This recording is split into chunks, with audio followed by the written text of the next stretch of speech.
church in Corte Madera, California, which was the Golden Gate Center for Spiritual Living. In fact, Rex and I used to be ushers together there. So that's where we met. So we're studying this month the practice of becoming. And my talk today is listening beyond the noise of the world. So I wanted to assure you it's not about noise-canceling headphones. We are, they come in handy, but that's what we're not about today. The science of mind says, out of the silence of our own soul comes a direct revelation of our oneness with God. Out of the silence of our own soul comes a direct revelation of our oneness with God. So, being in the silence is important, but what keeps us from being in the silence? Well, life. We got all these distractions. We've got 24 hours of news. We've got all of these social media. You can check your Facebook, you check your emails, you're getting texts, you're getting all this fun stuff, keeping you busy, busy, busy, busy, busy. And I remember one time someone telling me that the Chinese characters for busy were mind destroy. Now, it doesn't mean you can't have a lot of activities, but it's wonderful if you can get them in a flow rather than a frantic energy, right? Because that's what I think of when I'm busy. It's like, oh, am I finding myself being frantic about this? No, I don't think so. So what we ultimately find is the blocks to our silence and our serenity are internal, not external. We've got our mental clutter, all kinds of little thoughts coming into your mind, false beliefs, opinions. We all have lots of opinions about everybody and everything. Well, it's an opinion. Just remember that. All of that shuts the door to that spirit within. Truly listening requires us to silence the intellect. Now, the intellect is a wonderful thing. Reason is a wonderful thing. But I don't know if you've ever had the experience where, when I was a programmer, sometimes I would have what was called a bug at the time, something that wasn't working properly, which we've all encountered if we ever do anything online. So I had to fix it, and I was trying to figure out how was it broken, where was it broken, how to fix it. And I was trying this scenario, that scenario, all these scenarios, trying to fix it. And then I said, I gave up. I went home, went to bed. 3 o'clock in the morning, I woke up. I knew exactly what to do and how to do it. Okay, so sometimes we have to let that intellect calm down and let something else give us the answer. I don't know if any of you have ever heard of Edgar Casey. He was called the sleeping prophet because he did all of his healing work and profiting, whatever you do, he did while he was asleep. So someone would ask him for a healing, and he'd go to sleep. And he'd wake up and he'd say, okay, take this and do that and all this kind of stuff. So he did it through connecting with the infinite. And we all know that sometimes dreams do tell us, or their sleeping will tell us what we need to know.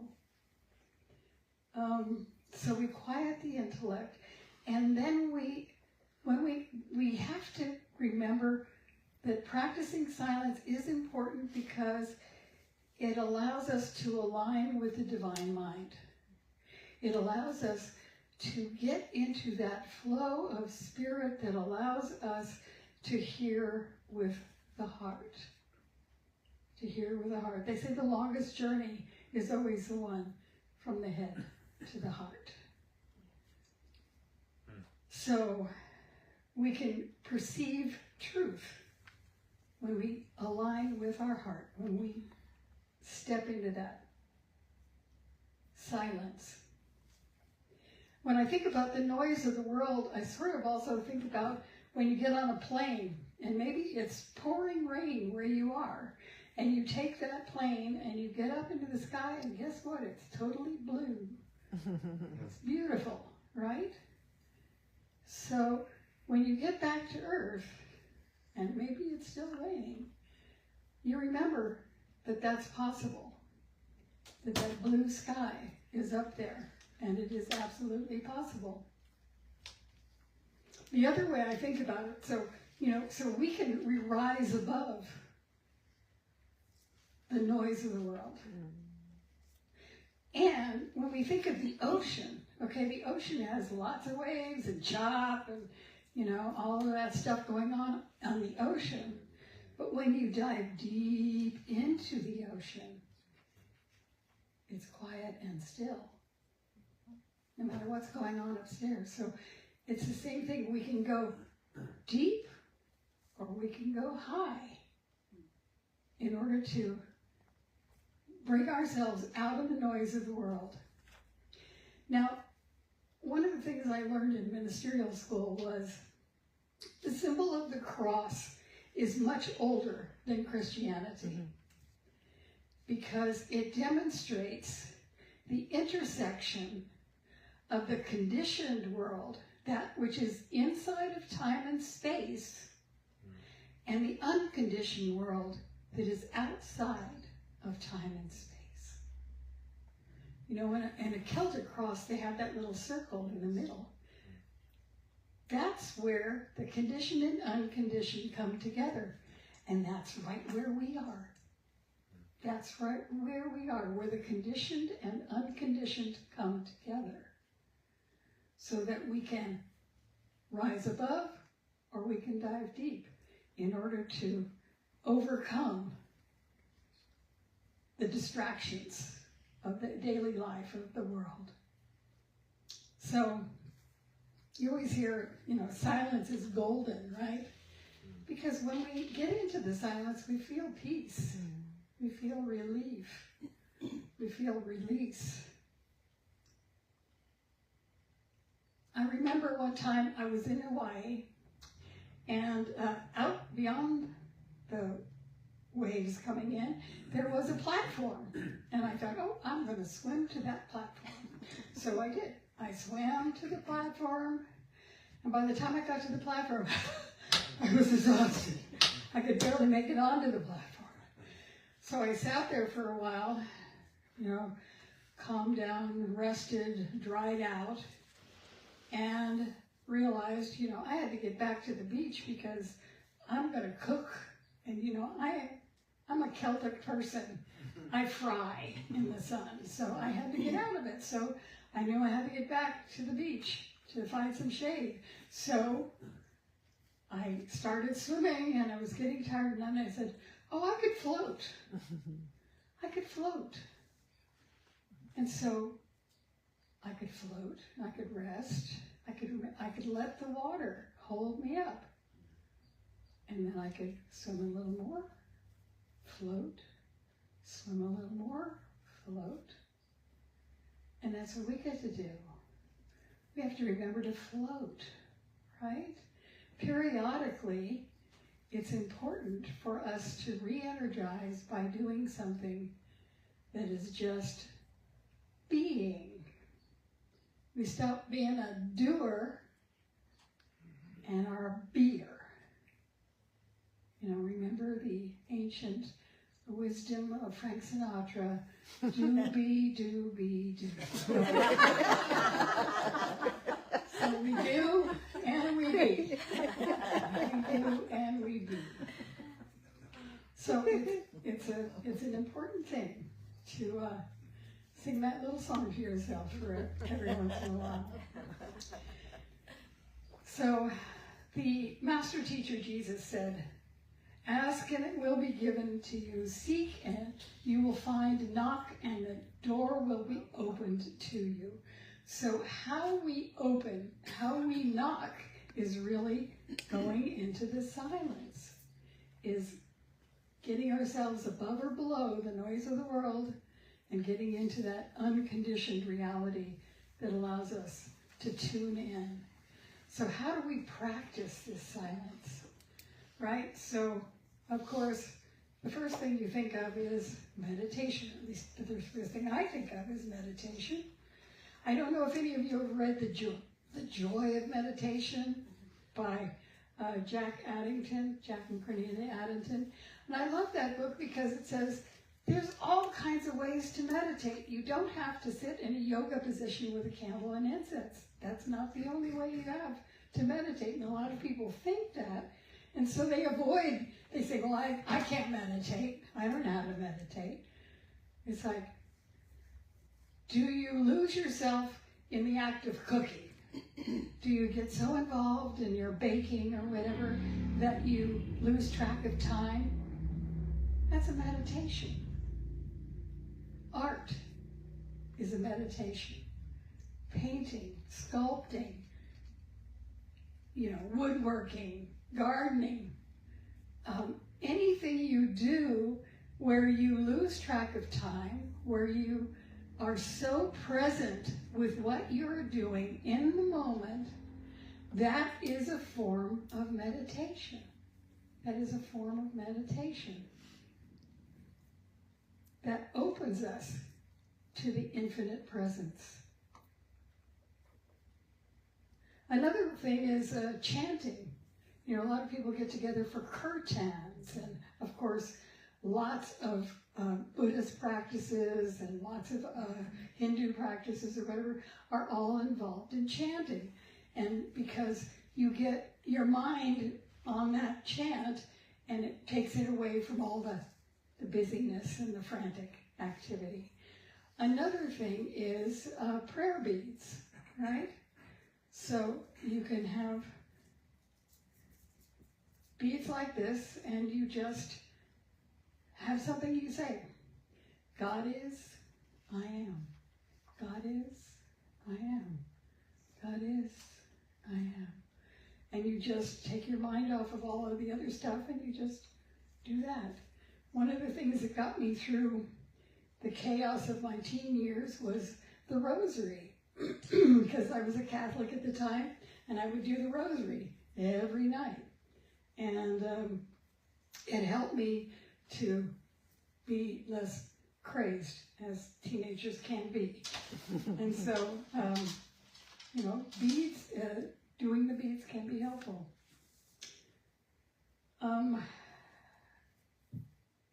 Ernest Holmes says, we are surrounded by all sorts of vibrations, and if we wish to catch any of them distinctly, we must tune in. Now, I found out about this in researching for this talk about Gordon Hempton, who is an acoustic ecologist. And that means he goes all over the world recording the sounds of nature, of life. And what he says is real quiet he experiences as a presence, not an absence of sound, but an absence of noise. So there's a difference between sound and noise, right? We think of noise as disturbing. And, excuse me. So, you have your water? So sorry. Thank you. Those allergies are great this year. Yes.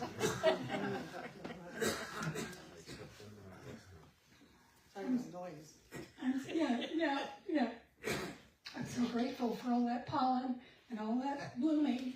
It's beautiful, and some parts of my body are a little intimidated by it.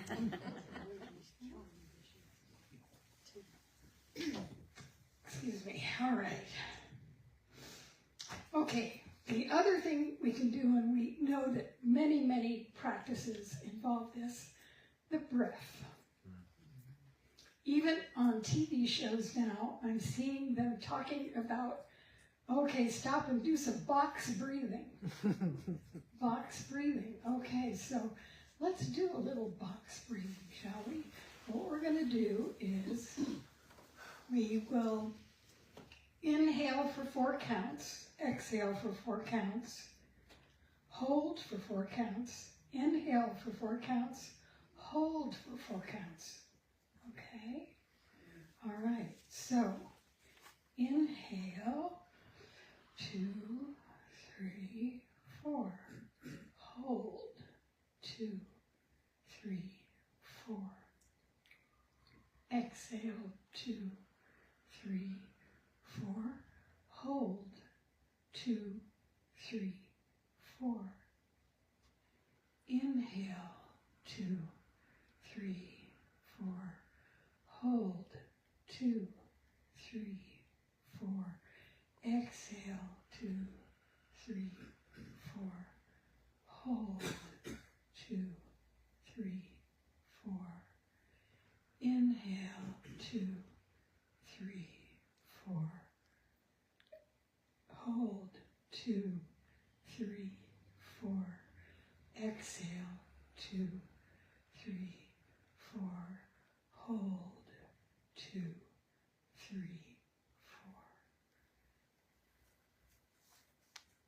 4. Very simple, very easy.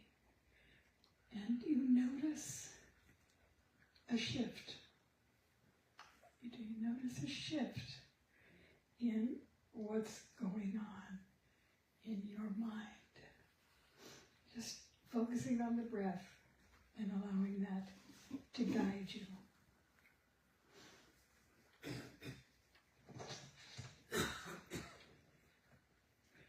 Silence carries us beyond the mental and emotional noise to the soul's deeper listening.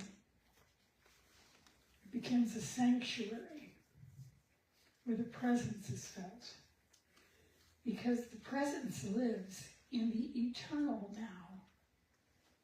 And when we are present fully, we are in the now. And that is the opportunity to connect with the infinite now.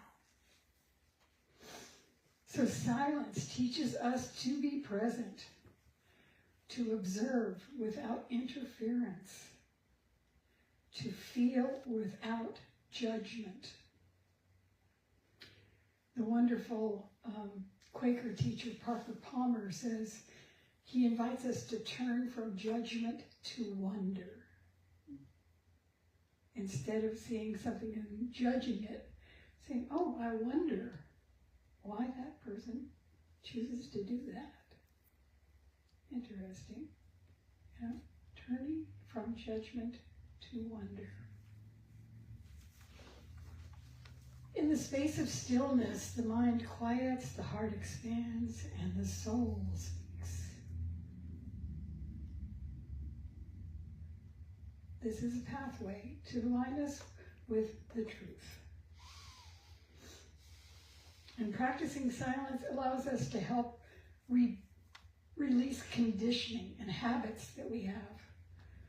You know, things can come to our awareness, and it's like, why do I do it that way?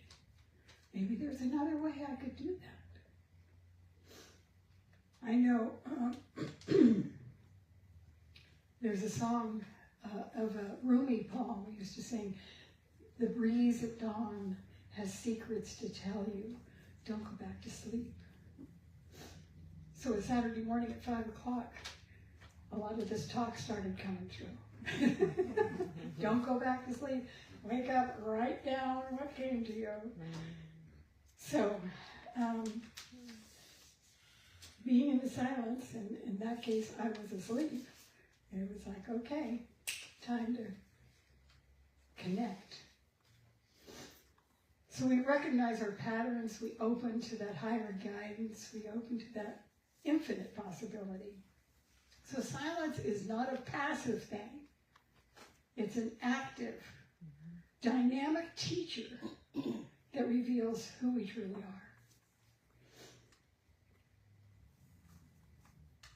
when we are in the stillness, we can access a level of clarity that exists beyond that conditioned thought. So whether we've risen above and can see it from a distance and understand what's really going on, or whether we've gone deep and found that core of our being that has a false belief or a habit that that is keeping us from our good. That is keeping us from our good. We can get so caught up, in the am I doing this right?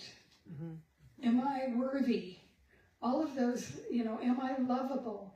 All of those thoughts that come to us, it's like,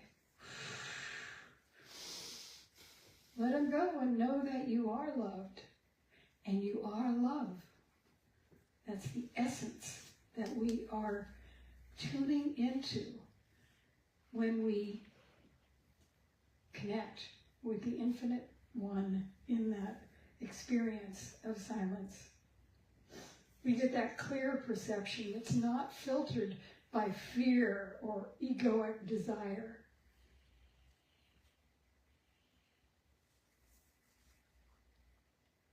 When we align with this, our judgment softens, our intuition grows stronger. We get that guidance we're looking for. We get that clarity we were looking for. We get the soul's natural wisdom revealing itself to us. So the practice of becoming begins by listening beyond the noise that surrounds us. So we're invited not to listen with our physical ears, but with the ears of the soul. So we step into the silence and find that stillness within that reveals the divinity that we truly are.